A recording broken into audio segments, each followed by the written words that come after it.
Salamat po! Come on!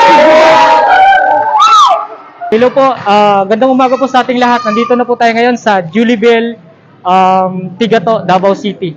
Ito yung pinuntahan at mamimigay tayo dito ng taho ngayon.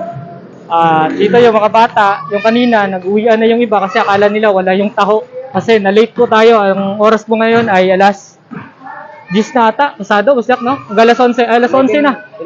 11:33 na po. Alas 9 sana yung ano natin dito. Kaso lang, na-late po tayo. Kaya ngayon, naka-set up na po. Nandyan na po yung mesa nila para readyhan natin lagyan ng taho. Tsaka dito na po yung taho natin. Tara, lagyan natin, Boss Jack.